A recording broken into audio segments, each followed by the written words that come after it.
I'd like to thank you for allowing us into your homes for this 23rd episode of Season 3 of Esoteric Science Roundtable. And before I get into the show proper, I would just like to make a quick assessment announcement. I had an individual on my show last week, George Green, and he was on Coast to Coast AM the following Sunday, and Art Bell was interviewing him.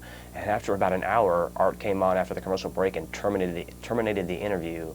And I'm not really going to try to make an assessment or anything like that as to the reasoning, but just to point that out, that was indeed what happened. And I thought that was rather unfortunate that he didn't allow Mr. Green the benefit of speaking his piece for the entire show to let the viewership make up their own minds as to whether the information was valid or not. And we didn't censor him in the hour that he was here, and so I just want to make note of that point. And I would like to go ahead and introduce my guest for today's show, Darcy Kuntz, and we also have Omega, and we have Jeff Contreras, who you folks may know from the fine show Therefore I Am, every Tuesday at 10 o'clock on Channel 16. How's it going, Austin? And so the topic for discussion this evening is Unknown Superiors. And Darcy, since you derived that title for the presentation this evening, could you please explain what that means to you and your understanding of that term, please? All right. The Unknown Superiors first came into existence in 1754 with when Baron von Hund founded the Rite of the Strict Observance. And he claimed that the order was under the direction of these secret chiefs or unknown superiors, which he claimed were high-ranked Masons. And he did not name them until you hit the inner order. And the whole purpose of these the unknown superiors was the knowledge, superior knowledge, or knowledge from beyond, through people that have lived and experienced a lot more, would bring forward this information to this rite of the strict observance. So in other words, you're saying this is the first real written record that we have offered up of this, of what's termed at this point unknown superiors, and this is really lending to or leaning back towards the idea that there are some individuals, if you will, or some collective energy, what have you, that is behind the scenes, so to speak, that is kind of helping to direct and motivate these so-called societies? Yeah, direct, and also impart knowledge. Okay.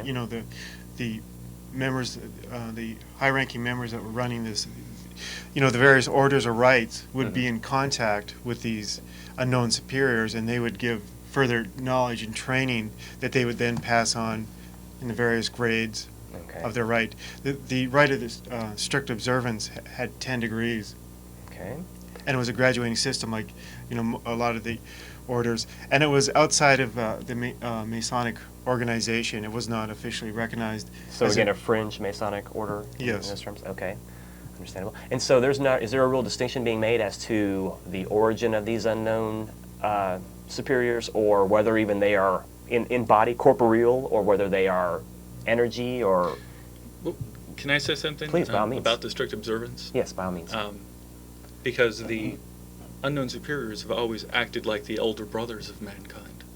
Okay. So they were perceived as a order of beings that assisted us in our evolutionary experiences on the planet. But they were corporal. Well, like I want to talk about the strict observance just for a second, because Germany at the time, as we know it, didn't exist. It was Prussia, and it was a sea of smaller little states and principalities. And so von Hund lived there, and they didn't have high-grade Freemasonry. So he actually went to France, to a place called the College at Clermont, where the Rites of Perfection, the 25-degree system, that later became part of AASR, the Scottish Rite, and other organizations. The Rite of Perfection was actually done at the Jesuit college. Okay. Now, he went there, and the secret there was that they were holding, it was a Jacobite conspiracy. So Explain that term. it was the whole, like, forbidden king. And so they were hiding, like, the like a pretender to bastard the throne. king or something like that? Yeah. One of those uses terms? Okay. The Stuart family from Okay. England at the time. Okay, I'm was hiding somewhat in France familiar with some of this. because the execution, I think, of Charles I. Okay.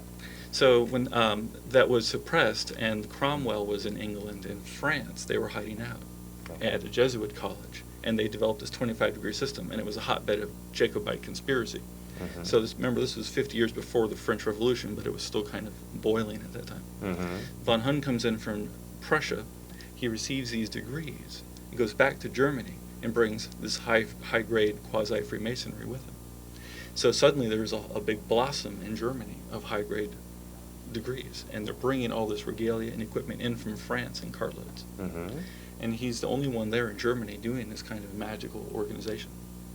So he actually brought Templarism into Freemasonry. So whenever you think in terms of like the Knight Templars and how they're associated with Masonry, it's because of von Hund. It was his idea. He actually brought Templarism and said that Freemasons are the residual aspects of the Templars. So He introduced that notion. So when people asked von Hund then, where did you get this? Did he say, I got it from... See, it was a political thing. It had nothing to do... I mean, in his mind, it was like he was not allowed to reveal his French superiors because it was a Jacobite conspiracy and nearing up to the French Revolution. So he was his unknown superiors because of the power of silence. And it proved to be his downfall because he wasn't able to produce any certification or legitimacy, or he wasn't able to verify his claims. He simply stood on his knighthood and said, I'm a knight, and I declare that I'm a baron, and I declare that the unknown superiors have told me to run this right in Germany. And so he did. Okay. Do you care to speak about some other examples in which unknown superior, or Jeff, did you care to Well, I just wanted to say, just to make one thing clear. Sure, please. As far as the people of the time for von Hund, he said his unknown superiors were definitely human beings and not discarnate entities. Is that correct? Right. Okay. Absolutely, he did. Although he introduced the notion into Western esotericism. Right. Okay. And then again, there are other examples throughout history in these so-called orders, or... Yeah, I mean, let me just say, like, the Please. Theosophical Society took this to the ultimate degree. We have to, like, stop and bow in reverence to the Theosophical We're not Society. going to bow in reverence necessarily, but... But in terms of, like, of really, like, promoting the idea of the Great White Brotherhood. Yeah, I think I'm going to... And embellishing that. Right, I think I'll lend to a little bit of that discussion here momentarily. But Well, how about the Martinists, then? Please, by all means. And that's, again, you could tie it to the ideas of the French Revolution being perhaps somewhat fomented, or this quasi-political mentality that was going on through these secret societies around that time. Would you care to speak to that? Well, actually, Darcy, do you want to take that one? The Martinists? Yeah. That's not my area of expertise. Yeah, it's actually not mine either. Okay, but it's an outcropping of nonetheless, correct? Uh, as far as from the Rite of the Strict Observance and how the filtering down took place? It was also non-Masonic, and it was non-Masonic of a different kind. It was another magical order. So the Martinist order was a magical Now, again, society. getting back to the Jesuit influence that you spoke of earlier, that would perhaps mean that there was some Catholicism involved at some level. Is that even remotely close to that? Right. This is during the time period when the Catholics and the Protestants were at war. So there was a lot of king-making involved with it also. But as far as how much Catholicism and the Mass or that teachings influenced these rites of these orders, because you said, excuse me, you said it was just the Jesuit influenced or originated. Well, the Pope had issued a bull against the Freemasons by this time. Right. So they were theoretically operating excommunicado. with the Vatican in terms of like these Freemasonic orders. Okay, but then again, flash forward to the Martin group, didn't they also have some kind of Catholicism ties as well? Only in as much that it's Martin as founder, as far as I know. I mean, I'm sure that Jesuits were involved at the time. I think, I'm just trying to tie it more so to the subject, to the energy of Catholicism, as opposed not so much the political at this point. Right. The idea of having unknown superiors worked against the Catholic Church. Certainly. Okay. And so it was perceived like as a threatening Saints were meme. okay, It was a but, threatening meme. It's right. like, well, wait a minute. It's like, we're in charge here. Sure. We've got all society under control. Right. Unknown superiors, who are these? Right. We're lending over our authority to some unknown superiors. If we're ceding over our authority on Earth by doing something like that, I can understand your. Right, and these people are organizing and developing in secret societies, and they, had natural fears. I think one important thing that the Martinists did bring in to the table was they had 32 degrees. Weren't they the first to have 32 degrees? No, the Martinists first had 10 degrees. And then that was in 1754 when that was founded. And that was Martinez Pascalis. And then in 1887 it was Teeter and Papus that reconstituted the Martinist order with 3 degrees, and that was in Paris. And it was not until 1902 when it was constituted in England. Okay. So does anybody care to touch on any other topics before we go to the Theosophical Society? No, how about the Illuminati? We got to talk about that. Okay. Bavarian Illuminati. Okay, whoever's going to. And the Illuminati didn't last that long. They were. We talked about last time. They were founded like in 1776, but only lasted about 8 years. Till 1885, I think. Right, Is the last and their big deal was also a bloom. Again, it's like you see these things. They just suddenly they're nowhere, and all of a sudden they're everywhere. And the deal there was it was like going through the Freemasonic lodges, and so there was a general clampdown.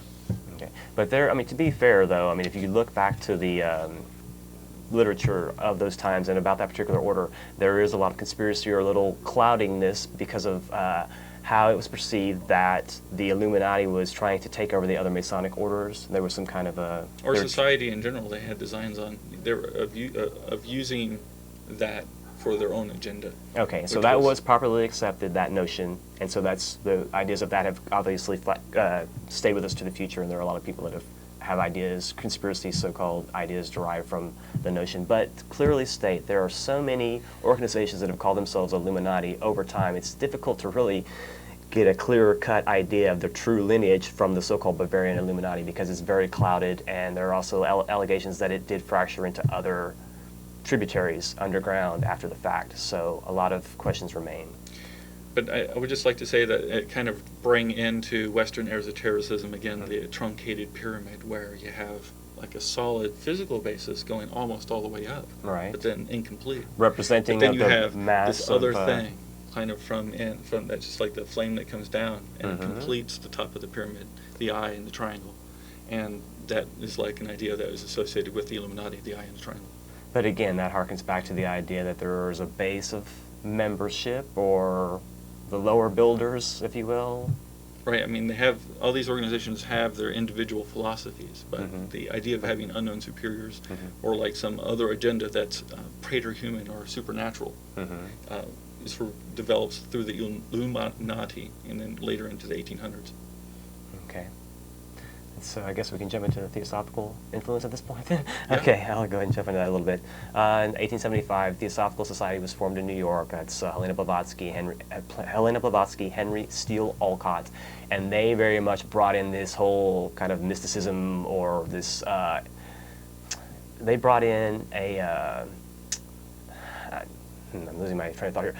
But their idea was to bring in the ideas of the masters and to use this idea of masters, so-called, or unknown chiefs, unknown superiors, to allow interest to be derived and to build interest in their organization. And they also attached themselves to the so-called spiritualist movement, where you had the Fox sisters and the knocks that they were supposedly hearing from dead and deceased individuals. And so that influence was very much at the forefront of the Theosophical Society as well. And the idea that there are so-called unknown superiors through that tradition kind of ties into the idea that the human condition allows for much potential, and that we can evolve through the human condition to a very highly evolved state, a so-called state of masterhood, where we master the physical vessel, and we master as well the condition of love, and we express the fullest capacity of love that is possible for humanity to express. And so that position, so-called masterhood,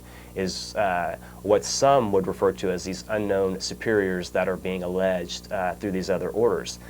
And I would also state that maybe the first written statements about unknown superiors were, the 1700s or what have you, but the idea goes back to the first self-conscious man, that during the so-called Lemurian period, far, far into antiquity, when we first became self-conscious, that there was this, there were those behind the scenes that were kind of trying to watch over and to guide and give us just advice and guidance and watch over us to a certain degree, but keeping in mind that humankind, since they are self-conscious, has free will, and these individuals at no time would be infringing on our individual free will, and that's a key component of their position as well, that they don't impose on our choices, but they can give a hint or things of that nature to try to influence in that manner. And so this tradition of master, so-called, did find its way through the Theosophical Society and other Eastern-tinged organizations, just as it did through the Western-tinged, and they all tie back to their so-called secret chiefs or their so-called unknown superiors or masters or a hierarchy at some level that they all would look to as, again, an example of a group that offers guidance, some kind of a guidance structure and a structure for them to move into themselves. Because as we perfect ourselves, we become members of that hierarchical structure as well. And that's the Theosophical slant in a nutshell. Please, go ahead, Jeff. I think what's really important about the Theosophical Society is when they started to really publish so much. That's a very good point. They started publishing. They made it really well known. They made it very popular. They really brought in their mix of Eastern. They mixed Hinduism, Buddhism, and not only that, but the Western magic tradition. Kabbalah was certainly involved. Especially at the beginning, and then later on, they started moving towards the East primarily. But they really started to popularize the idea that there are discarnate entities that help guide humanity. And I think up until that time, a lot of the so-called orders or groups or societies at that time, if they had claims of some type of unseen masters or something like that, unseen entities, that up until that time they were all actual human beings, just like wise humans that had advanced and just gave out, wisdom to the people that needed it. Like a sage or something. Exactly, but very human and very approachable. Yet from this point on, what we start to see is kind of a shift towards more groups to start to rely on discarnate guides or discarnate chiefs or masters to be more of the focal point for their knowledge. Right, good point. But the Theosophical masters were known as the Mahatma. That's the Eastern term, Mahatma, certainly. Yeah. And the two in particular, Kuthumi and Moria were the names in particular, and they embodied a certain type of energy, if you want to use the term ray energy. Kuthumi being a second ray or love, wisdom master, and Moria being a first ray or will or power master. Yeah, but the Blavatsky also claimed that she received letters from these masters through the right. They just drop out through thin air and right, exactly. And they published a number of books that their correspondence with the masters. I think it was A.P. Sinnett and the Mahatma letters to A.P. Sinnett, but later on it was alleged that Blavatsky actually wrote those letters by some parties, and that's what I tend to believe, is that Blavatsky just kind of intuited her perception of the master's teachings and was trying to, again, make these ideas public. And so she, kind of just acted as if she was these two particular masters and offered up this information. Again, that's just one theory. Perhaps A.P. Sinnett was actually directly in communication with these so-called masters. That's another theory as well. So, can I take a spiel on the Mahatmas? Please, by all means. The term itself comes from Sanskrit. So the Atman, was the self. Mhm. And later in the Vedic developments, they came up with the Paramatman, which was then later in Advaita Vedanta Hinduism, they came up with the idea that the Brahman was the Paramatman. But the Atman was a self, and there was a cosmic self, the Para-Atman. Mhm. But we all have an Atman. Mhm. And then Maha means over or greater. Or above. And so they end up with Maha Atman, and that evolves into Mahatma. So that's where that word comes from. Mhm. And the idea of a great white brotherhood. Right, that's a good Yep. term as well, or a hierarchy, They so-called. really entered into Western esotericism. I mean, it was really promoted by the Theosophical Society. So Blavatsky herself was considered a high-level adept by Aleister Crowley. Now, He also in- believed that he was a reincarnation of Blavatsky. Wasn't he? No, Or no. Eliphas Levi. Yeah, Levi, Eliphas excuse me. Levi, yeah. Eliphas Levi. Now, but in India, though, did they believe that? Well, the Mahatmans were Tibetan, Okay. and so the Indians might have, Okay. and it might actually have been true. And I have no doubt that there were Tibetan lamas there, and I have no doubt that they were part of the global consciousness, and I have no doubt that Blavatsky was part of the global consciousness. So I would say that there are also masters so-called of all ethnic types, though. You can find, Caucasian so-called or Anglo masters. You can find masters again Tibetan, Egyptian, all through time there's been ample opportunity for certain humans to reach that high level of potential, and they remain on this planet to stand behind the scenes and guide and again indicate and give us hints from time to time. And I do think that they are many ethnicities. Also, another thing I would say was, with the Theosophical Society was because the masters were sort of beyond the physical, it was hard to kind of prove, a lot of the claims. So there was a lot of disbelief about the masters. Right. So I've always been wondering about the validity of I guess of masters and I guess some type of lineage, Right. or But in Blavatsky's case, I don't think she was probably doing it to give legitimacy to She her was very organization. regretful. She was very regretful of even bringing up the masters later on in her writings. like She in the- regretted it. she realized she didn't need that. For the Golden Dawn, I think it was actually the opposite. I actually think, that Westcott probably went about the wrong way as bringing in the cipher manuscripts or saying or discovering them or whatever. I think It's too I think vague. that there was that he was trying to say these papers come from the unseen masters, Right. whatever, and Right. they give legitimacy to Mhm. what we're trying to do. Absolutely. When I think just the authority or the respect that the people who started the organization Should have engendered themselves. Exactly. They didn't have to go to that route. exactly. I would agree with you. But you got to sensationalize back then. I mean, people were into the spiritualist movement. They were into all these things, and there were people that were very much fundamentalist in their particular religious approaches too. So you had to kind of shock them, I think, loose from that, and kind of give them something a little salient to kind of, hey, check this out. This is a little bit off to the norm, out of the Right. norm. You know what I mean? You guys have broached it. You've already talked about Golden Dawn. We should launch right into it. Let's go ahead. Let's get it. Let's hit it and quit it. Like, they entered a discussion because they were in communication with the inner order, The secret chiefs. the unknown As superiors. many other groups have claimed. So what do we say about that? What went down? Darcy is definitely, help us out. What is the synopsis to set this one up? Well, the claim was the cipher manuscript came from an order that out of Germany, and the high-grade adept was Fräulein Springel. She was believed to be of the grade of 7 equals 4, and later on you learned about the secret chiefs. But I tracked down the models in the original sign-in book of the Golden Dawn. Mhm. The first 3 names are the secret chiefs of the Golden Dawn. So, but they just had Latin mottos, and they translated into various stuff. It's in my second book. I actually list them. The first 3, they're under unknown.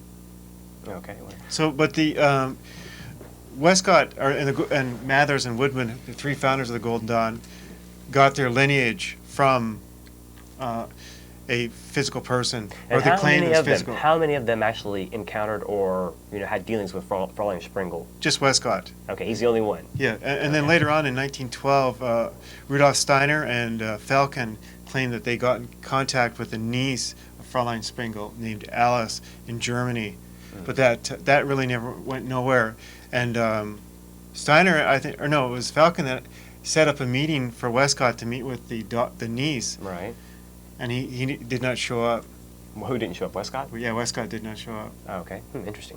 But Mathers actually claimed that he was in contact with the secret chiefs, which caused him to bleed from the ears when he had contact. That didn't sound like a very pleasant experience. Yeah, well, he kind of portrayed that it was an unpleasant Very experience. grueling physically, I guess. And he was also disseminating a lot of knowledge of the higher grades of the Golden Dawn, which he claimed came from these secret chiefs or unknown superiors. Okay. Well, so whatever happened in the Golden Dawn, where did they get all this secret knowledge? It didn't come from. I mean, so if it didn't come from the secret chief, then who did it? The cipher manuscript. Well, yeah, I mean, in where part did they come cipher, from? and also Who ciphered from. it? Well, it's believed that it came from various fringe Masonic rites. Because I think if you check F.G. Irwin, who was one of the movers and shakers in England in the time, he actually wrote a book called The Star in the West, and the ceremonies in that book are very akin to the Golden Dawn, as well as his crystal diaries. If you look in there, the altar was actually set up with the cross and triangle and the four elements on it. I looked at the originals in United Grand Lodge of England. And so what year was that published? The Star and the... That was the never Light published. and That was a handwritten manuscript Oh. in United Grand Lodge of England. Okay. But it went bad. The same thing happened with von Hund. His strict observance actually was notable in that it failed because its unknown superiors were not able to be produced. So my question before the show to Darcy was, how does the Golden Dawn answer this? In other words, did the Golden Dawn fail when the secret chief was exposed? Or, what was the end result? Yes, in a sense, it did fail because the secret chief was exposed, but in this case, it was Fräulein Sprengel. She could not be produced, and nor could the order be traced back. So, and Mathers also wrote a letter in 1900 that said that he wrote to Florence Farr stating that Westcott procured to forge the correspondence between himself and Sprengel, and that caused an uproar and a revolt in the Deptai in London. So what they did is they set up an executive council to investigate Mathers' allegations, and Mathers refused to recognize the executive council and tried to disband it, and in the end they kicked Mathers out. So lack of producing And unknown because superiors. in a sense they lost their connection to the inner order, and after that the Golden Dawn slowly just wound down because they had no new knowledge coming in. And that's why Aleister Crowley, who published a lot of the early Golden Dawn exposures, essentially, Right. The first one of the well, he claimed that they had lost their connection to the inner order. So apparently that was so. There were other groups. There was the Hermetic Brotherhood of Light, and they had a person named But Max. that's a very Theon. kind of, the origins of that are kind of questionable as well, aren't they? Absolutely, but it They're kind of like the Illuminati. It's kind of just a vague term that's kind of thrown out there, perhaps? Yeah, but here's why I think it's interesting. Okay. It ties together two pieces of the phenomenon. Okay. Because there was someone else called Aurobindo who created Auroville over in India. Well, both of these people had something similar. They both had, in a certain sense, a connection with the unknown superiors. And the question is, how could they verify this? What was their validity? What was their link? And in both of these cases, they worked with women who scryed into crystal balls and did other kinds of spiritualist mechanisms. So with the Hermetic Brotherhood of Light and Max Theon, and we have the Aurobindo, who both of them referred to their other as the mother. And so both of these traditions had touch with the unknown superiors through mediumship. Okay, so that, to a lot of folks, would be somewhat even more questionable. Absolutely. Yeah, so that's something Absolutely. to obviously take with a grain of salt as far as how this information was derived, compiled, Sometimes and how it comes was, in the mail. Sometimes it comes in the mail. or if And it's sometimes materialized right in your lap out of the blue. In the reception of the Book of the Law, it was a voice Well, okay, coming the out Book of the Law, that corner of the room. needs a little bit of introduction, though, if you're going to speak about Book of the Law, because a lot of folks don't know what that means specifically. Okay. And the Book of the Law was received in 1904 by Master Therion, Aleister Crowley acting in his role as prophet for the new eon. So again, another instance of a channel of information. Right. He was in Cairo. In fact, it was April 8th, 9th, and 10th, 1904, 100 years ago. We just had our centennial. And he was in Cairo, and 1 hour each day was given to him through a praetor-human intelligence called AWAS, the Book of the Law, which is a spiritual text. Some would question that term, spiritual, Now, I think. What do you mean by it's praetor absolutely human? a spiritual text. What do you mean by praetor human? He appeared to be an Oriental person with shaded eyes, like a hood coming down, but had a voice. And Aleister Crowley claimed that it didn't have an accent, so it wasn't clear exactly what kind of thing it was. But also, was this something that he was envisioning? Voice. He was envisioning this countenance, No, or no. was he sitting in front of this? It was in the corner of the room and dictating to him the Book of the Law, which he received. Okay, again, we're trying to kind of get a little bit to the, is this a corporeal entity that we're talking about? Somebody that's embodied, that's having an actual discussion with Crowley? Or is this just an energy that he's perceiving and describing it, as you say, as an Oriental? Is it flesh or fantasy, dude? It's a cosmic energy in the room. It's a cosmic energy that came, in the person of Awaz. But was it flesh for the doubting Thomases out there? I wasn't in the room. That's a good. Okay, we'll leave it at that. Does he claim it was flesh? Well, maybe it was flesh. I mean, I don't know. I mean, protoplasm of some kind that became human for a few minutes in the room. I don't know. Okay, right. But Gotcha. it was definitely so like a he doesn't make a cosmic claim force. either way. He doesn't actually go into the theology of that that kind of detail. And certain groups throughout time, they've again been able to attract the curious by different stories or the lineage that they would be derived, that they would say, well, we have this from the master, so-called, and this was written with their graces or what have you. And so oftentimes that was portrayed to people. Oftentimes it was portrayed to people that had more money and more influence. So, depending, again, motives have to be considered to a certain degree, because that's part and parcel of getting membership and financing your organizations. You have to have the influential and the affluential, the people with the means and the money that you can draw to your organizations. And certainly the ideas of unknown superiors would certainly lend to drawing folks in. But also the OTO actually historically goes back to 1895 when it was founded by Karl Kellner in Germany. Did you want to maybe talk a bit about? Yeah, there were 3 adepts from the East. In this case, there was a triad of external initiators. But there was no question that they were like in the flesh. Okay, so 3 high initiates. Two Sufis and a Hindu faker. Okay. And so they initiated Kellner on his travels in the East, and then he brought back and then constituted the OTO. Okay, and then the OTO again being more of an Eastern tinged representation of the esoteric wisdom. It's true. It's the order of the Oriental Templars, and so the Ordo Templi Orientis. Okay. And the structure was 10 degrees, wasn't it? Originally? It was 3 grades: the Man of Earth, the Lovers, and the Hermit triads, and each of them had essentially 3 pieces in it, and so there were 9 degrees, with a culminating 10th degree. But they all trace themselves essentially back to the 3-grade system of Masonry. In essence, would you say that the 9 would be essentially a harmonic of the 3?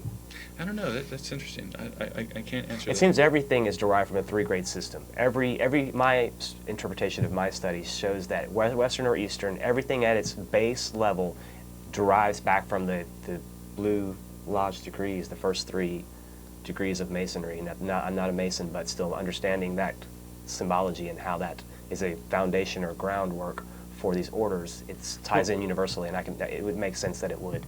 Well, in a sense you're correct, because the United Grand Lodge of England claimed the right to make and initiate Masons. So anybody or any Masonic body that was connected to the United Grand Lodge of England, that was a concordant body, had to start at the 4th degree, because the first 3 degrees were exclusively for the Blue Lodge. So the Scottish Rite starts at the 4th degree to the 32nd. Okay. And the 3rd degree is still considered the highest degree. Right, again, breaking it back to the original three. And if you want to tie into the ideas of the grand architect of the universe, certainly have the Father, the Son, and the Holy Spirit, or the supernal triad. Okay. That, You know, there's this guy Dumézil, who's a famous French sociologist. Dumézil produced this thesis that all of Indo-Aryan culture was dividable into these three estates. I would agree. We're talking like French had three estates. Because it's an There was, archetype. like, It's an right, archetype There were the inside Hindu of us. triad of the creator, the preserver, destroyer. Absolutely. And then there was the Roman three estates, and it's always literally the man of earth who were, you know, serfs or lower class or the working people or labor. Right. And then there was like the knightly class, the enforcers, tax collectors, and then there was like the highest level of the nobility, you know, and monarchies, the aristocracies. Again, back to the truncated pyramid and that whole symbology that ties in time and time again. That's esoteric symbolism. It's neither bad nor good. It just relates to archetypes that are so wound up in our humanity that they reflect themselves in every area of human endeavor. It's just that simple. Absolutely. And I do believe, again, to get back to the idea of the unknown superiors, that our humanity can reflect high level of perfection, that we can demonstrate perfection over this material nature. We can demonstrate perfection of the quality of love, which is also known as pure reason, and that we can portray and embody that quality by our actions. That this evolutionary process has been passed on through these so-called societies, through these initiatory systems, and this is allowing for our humanity to join the ranks of these so-called unknown superiors, and that we can measure up to the high mark of those that have come before us. That these systems are in place. They're in place for a reason. They haven't gone away for a reason. They've, you know, kind of been veiled or obscured in certain areas, but nonetheless, they are relevant and valid, and they're still applicable in our day and age. Jeff, you've been quiet for a while. Yeah, I guess I have. But I was just thinking to myself, hearing all this about, you know, secret chiefs and, you know, unseen masters or all of that, you know, and I can understand, you know, where they were coming from back then, putting myself in their mindset, but how relevant does that make it today? You know, how relevant are secret chiefs today? How relevant are Mahatmas today? What is the relevance to just the people out there watching television? I have an answer. Please. I have an answer. It has definitely become more rarefied. In other words, what started off with the strict observances of some knights in France, I'm not going to tell you their names, and then it became more and more refined. The idea became more developed. The Theosophists raised it to a science with the Mahatmas, who were entities beyond humans who guided us through evolutionary experiences and awakened the Kundalini energy and took individuals, their human personalities, and opened them to and they recognized themselves as a ray of cosmic energy. And then it goes further, though, where the AWAS comes in, and it's almost a completely spiritual thing. And then we see in modern groups the presence of egregores, which are ad hoc totem entities for groups that rise up like unknown superiors in the field, far away from centralized organizing entities. So these unknown superiors are just coming up through the cracks of our society. I mean, they're all over the place. So you feel that they are relevant and valid, and that they are making their presence more so known in this day and age, and that they're more intricately tied with the activities of man, perhaps? It certainly is an optimistic thought. So I tend to, I that's think it's what I very tend optimistic to. that, like, That is my we have- belief system. Right. That they do approach humanity as we show that we are worthy of approach. The quality of mind is reaching a high point of culmination in humanity, and so by that being the case, we're able to have a more mental approach. Also keeping in mind that these unknown superiors, my interpretation again being that they do occupy a very refined physical vehicle, but nonetheless they have the capacity to step outside of that physical vehicle, and so they can contact, teach, and instruct or heal at the dream level. At night when we're sleeping, we can receive instruction. They can also, again, lend their consciousness across vast distances and use a telepathic type means to contact people. Again, kind of putting a little bug in people's ear, but not imposing on free will, just giving a little hint, you know, just giving some kind of a guidance, so to speak, and we can choose to use it if we want or not. And that's my perception, that these individuals are, the approach is getting closer to our humanity, and we will be able to work hand in hand with these individuals in the very near future, I feel personally. I have a question also, you know, along the same lines of how is it relevant. You know, what is the difference between contacting a secret chief and then contacting the spirit of a dead relative or something like that? You know, what's basically the difference between that type of contact or that type of guidance and the type of channeling that's so common today? I'm going to answer that bit. Okay, channeling, yes, it's just you open yourself up randomly and something just happens to come in and, you know, kind of like George Green, my guest last week. This information came allegedly from these Pleiadians just randomly to him, and he started jotting it down, and then it became more of an appointed kind of thing where he would do it regularly, as channels so-called do. But then, if there is a corporeal entity that is a living man or woman that is demonstrated, again, this high level of evolution that does exist on the planet, that lives on the planet in a house, not in the, you know, a busy city generally, but lives on the planet and does interact with its group of other highly evolved individuals and can communicate, again, in a hierarchical means, and they have a council structure, so to speak, or again, a hierarchical structure that allows them to contact and influence in their various areas of endeavor, whether that be scientific, governmental, religious, what have you, but that they are indeed real humans. They just have extra human capacities. But a dead person is an energy that's, you know, you can't contact the true essence of a deceased person. You're only contacting the astral remnants, shells, thank you. So you're not really, a channel in that sense is not really contacting a high-level spirit or things of that nature normally. Can I also, something occurred to me, this might be a useful distinction, is that there's like the white school of Magick, right, and then which is concerned with universal liberation of all sentient beings. And uplifting of our evolutionary process. Evolution, Kundalini force. Certainly. And then there's the black school, which serves opposition to that. Hinders that. A yin and a yang, if you will. And it takes no part in open affairs. And then there's the yellow school, which is more like Taoism, which is unconcerned with the affairs. Okay. And then on the other side, out of that system altogether, is the idea of black brothers, who are actually like the ones who are out to confront the system. So the black school of Magick it sounds evil, has its but own not. unknown superiors. It's just that it's Gnosticism and Buddhism. So, like for instance, Buddhism is sometimes considered nihilist, but it's just it's just classified that way. But I would say there also is a black lodge, so-called, that people could. It's usually a lodge of black brothers, which is not the same as the black school of Magick. So that's why I wanted to distinguish that. So you have like this black magic, white magic, yellow magic. You have that, right, and then there's other ways of organizing it. But then the black brothers, a lodge of black brothers, would be a completely separate thing. So the reason I say that is would be the antithesis to the Great White Brotherhood, in other words. They oppose the evolution of human. Right, exactly, or an antithesis to the Great White Brotherhood's efforts. And so the reason I say that is they might channel negative energies malignant to the human race. Certainly. But it may be, and the AA is considered a school of the white school. Okay. And so it would channel, theoretically, like AWAS then would be a white school channeled entity. And so that would be a positive direction for the evolution of the species. Okay, fair enough. Okay, let's go ahead and grab some calls, Jeff. You want to handle the box?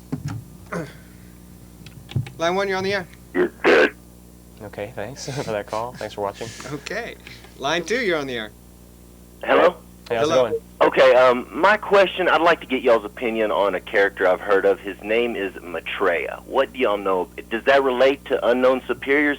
What is that? Let me grab that one if you don't mind. Okay, Maitreya is an Good Eastern question. term that refers back to, there supposedly will be a Maitreya, like there's cyclic periods of time where an avatar comes into manifestation. And there First are of people... all, the word is a title. It's a title, It's a exactly. Buddhist title. It's a Buddhist title for a high level of personage that would supposedly come in like a savior type individual. Second coming of the Buddha. Right, Second exactly. coming of the Buddha. Right, it'd be the second coming of the Buddha, exactly. So kind of, you can see the Christian references that are similar in that sense. Nonetheless, the main proponent of the Maitreya mythos or information, as far as the West is concerned, is a gentleman named Benjamin Creme. And he's oftentimes lumped in with Alice Bailey and that organization. But there is no connection aside from that. He's borrowed the Alice Bailey information to use to bring forward this idea that there is a Maitreya, which they have pictures of Maitreya, and they can show you these pictures of this ready-made guy that appears from time to time in various places, and he is allegedly this savior-type energy incarnate in a physical vessel that they refer back to, that they call Maitreya. And this is what many fundamental Christians fear is the Antichrist, so-called. But keeping in mind that this Maitreya individual and the Benjamin Cream stuff is not affiliated with the Alice Bailey stuff. They've kind of, again, amalgamated or leached on or piggybacked themselves to that body And I of have this to say about Maitreya. If you see my shows in December, you know how I feel about Jesus and how he was they set him up to be the avatar for the Piscean age. Well, I feel the same thing is going on right here, right before your eyes with this Maitreya character. I'm not going to, argue his holiness or anything like that, or even whether or not he exists or not. But what I will argue is that 200 years from now, they'll be saying that Maitreya was the second coming, that he did exist, and that basically setting us up for him to be the avatar for this new age that's coming in here, the next 2,000 years. And so that's how I feel about it. And on my show, we'll talk about it more definitely. So in other words, it can December. be spun by those that are wielding that information. Definitely. And they can use it to their own ends, and they can have an agenda for the Aquarian age that they can, just as you say, you allege that those folks did with the whole Christian mythos back then. And history is always took the repeating story and itself, ran and I with feel it. like that's going on right now. There's hope. I have a piece of hope. Please, by all means. Aleister Crowley, Master Therion, the Law of Thelema, has an Aeonic. It's a post-Christian religion. So it's a type. What happened in the last part of the 1800s was this Darby. He was in the Plymouth Brethren, and he had this idea of dispensationalism. Dispensationalism is big amongst the apocryphal Christians, Okay. and so it's the idea of having different phases, and that the Bible should be read in various phases. And that we're in the last phase, the end of times kind of thinking. End times phase. And the Book of the Law essentially supersedes that. It was an actual procession of the equinox. The rituals of the old time are black, and we don't have any need for that. So although Maitreya may or may not be here, it may or may not be relevant. Interesting. I mean, Caller, did you have any other? I'm sorry. Okay, go. Next caller. Yeah. I'm sorry. Go ahead. Yeah, I have a question for Mr. Kuntz. Okay, go ahead. Kuntz. Mr. Kuntz. Okay, All right. next line, caller. line one, you're on the air. You're dead, Jeff. Fact bashers unite. Oh, goodness gracious, from the grave. I'm telling you, that's oldie right there. Line two, you're on the air. Alrighty, this is Crazy Mo. How's it Hey, going, Mo. Moses? You know, Maitreya and Osama bin Laden look just a little bit similar. Actually, you're very true about that. There is a similarity between what I've seen represented as Maitreya and Osama. Yes, there is a definite similarity. You got a funny for us, Moses? Yeah, these are some transmissions that I received from the Secret Masters. You can just a little bit. It's kind of weird. I'll just play a little bit of it. See if you can make anything out of it.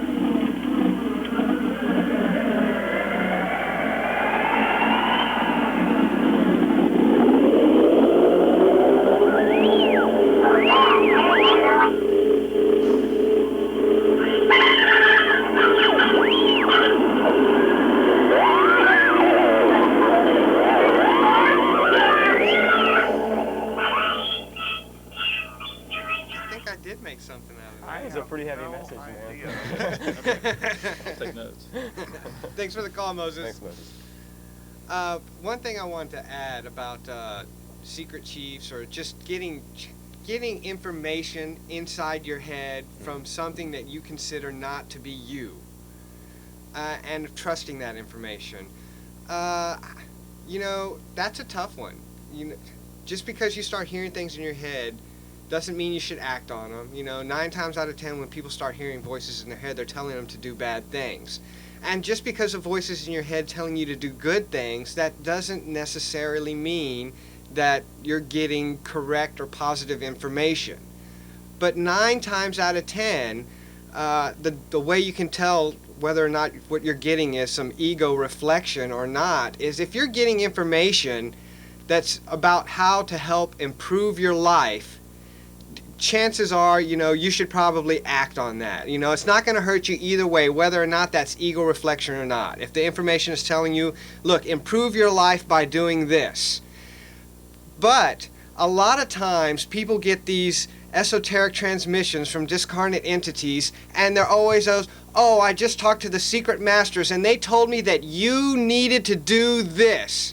If you ever hear somebody say that, you run. You just turn around and you run away and you never talk to that person again, because they are full of crap. Because some secret chief would never go into somebody else's head and give them information that was vital for you to have. If it was vital for you to have, they would go directly into your head and they would tell you themselves. So don't fall for that. That is a big way that a lot of people, they just pull people into their little group and then they start to make themselves little demagogues, and you could have a possible David Koresh situation going on. So when people are telling you that they're getting information from wherever, and it's about you, don't you believe it. Okay, very good point of caution. Please, go ahead.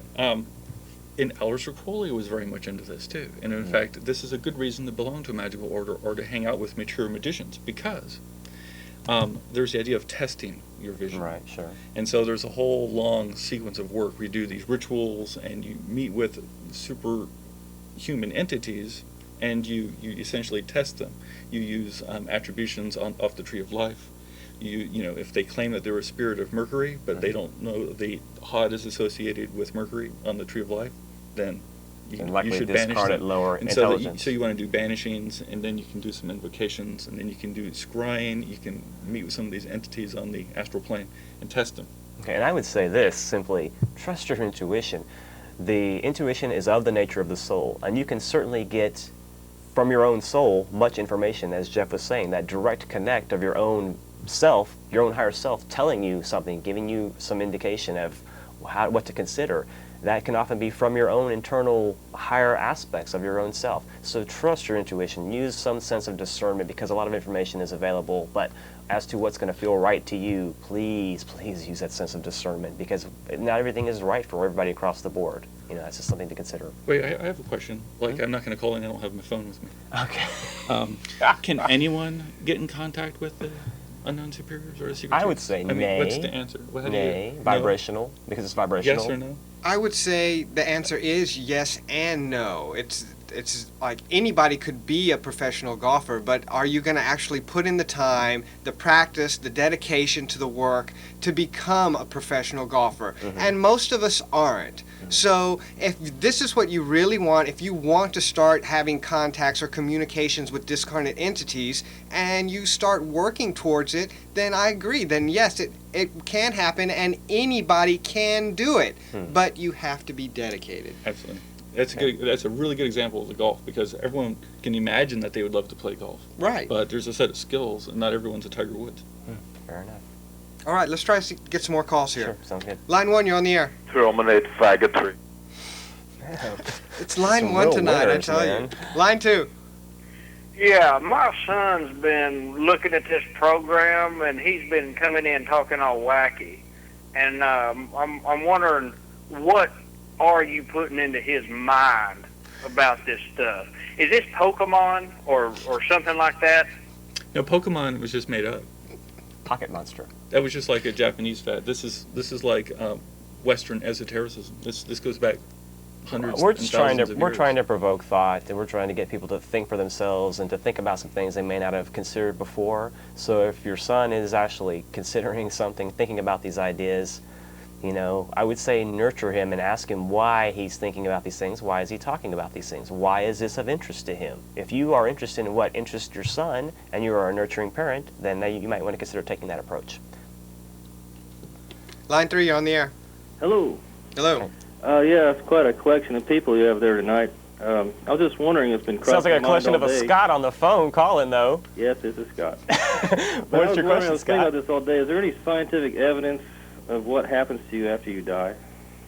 Some would say yes. Some say you can weigh the soul, and it has a specific weight that you could test over and over again. And there is some scientific evidence, but the mainstream science doesn't really go for that and hasn't considered it as real. They think it's still hokey. So time will tell. I don't think that there is a science for that type of science. You know what I mean? Science wasn't created to examine that particular aspect The of life. unseen. They have to have You know things what I they can mean? work with. And I think that there are scientists that are trying to push that field forward, and they will tell you all day long that they have reams and reams of evidence that, you know, that the body does exist after death.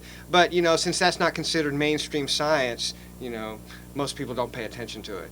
Anyways, we're alive. We should be really thinking, wow, this is like our opportunity. Exactly. We are on the historical stage. We can transform humanity and save the species. That's That's how I tend to look at that's things. one of the best points that can be made from tonight's show is that no matter what type of, you know, secret chiefs are out there or discarnate entities or anything like that, if they can't help you improve your life now or make your life better or happier in some way, then you're wasting your time. Yeah, we're not looking towards a promise of some future heaven and some you know, playing with the harps and all that kind of thing. We're looking towards what we can do practically now to implement some thought now, and, you know, again, try to uplift the condition as much as we're able to now. That's the whole fraternal idea that's derived from Masonry and these esoteric orders, that you're trying to uplift yourself to help others. And there's also, I think, through good living, being, you know, virtuous and, you know, doing the right thing. Certainly. Which is all expressed. Esoteric orders, if they aren't expressing these bare basics about good living, being of good moral standing, good character, then that is not a true esoteric order. It's some sham. And it builds character. It builds character and sense of follow through. Like wisdom might be the ability to see the right thing to do, but virtue is doing the right thing. Absolutely. You know, it's absolutely. like being a doer. Right, That's because we hard can all work. sit on the couch or That's sit on the great, fence. That's why they call it great work. It's not great play. It's not great observance. Right, it's great work. Yeah, good point. Can we get maybe one last call? Yeah, I guess so. Line 2, you're on the air. Full pow. Full pow. All right. All right, one other last call. Line 3, you're on the air. Yeah, my son's crazy as hell, and you've been putting it. I tell you what, take the bong away from your son, and it'll be all right. Okay, it'll wear off in a couple of hours. It'll be okay. Line 1, real quick. Oh, goodness gracious. God, he went from 2 to 1, just like that. Amazing. All right, so that's it for calls tonight. We got Yeah, about a wrap minute it and a half left. Closing statements, Omega. What's the future? Where do we go now? Where is the unknown superiors of the future? I say we both become them, and we embrace the ones that are already in activity, and we can merge the work of the hierarchy, so-called, with the work we're doing here. Not the last minute. Okay. So can we become unknown superiors?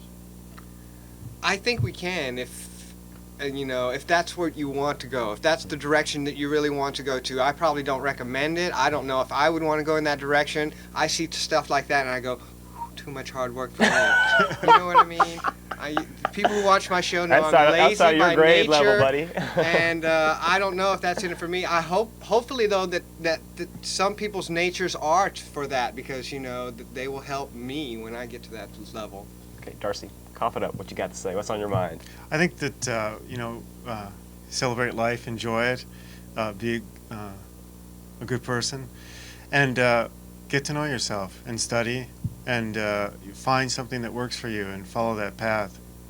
Man, know thyself. That's a good one. I've heard that before somewhere. Okay, well, I want to thank my fine, esteemed panel for coming down again, and we'll have to have this Esoteric 4 discussion panel roundtable. Well, we'll be doing the again. double show, I think, in June. Yes. So. Okay, cool. And also, I won't be live next week. We'll have a tape show. I think we're going to have the previous show when we were on before. So if you folks I wanna- will be live next week, though. So. Okay, check out There 4 a.m. Tuesdays, 10 o'clock, Channel 16. Also, Reality Expander, Thursdays, Channel 16, 10 p.m. And I want to thank my producer, Chris, for commanding the helm of the Starship Esoterica. And I just want to thank Austin for tuning in. Have a nice evening, everyone.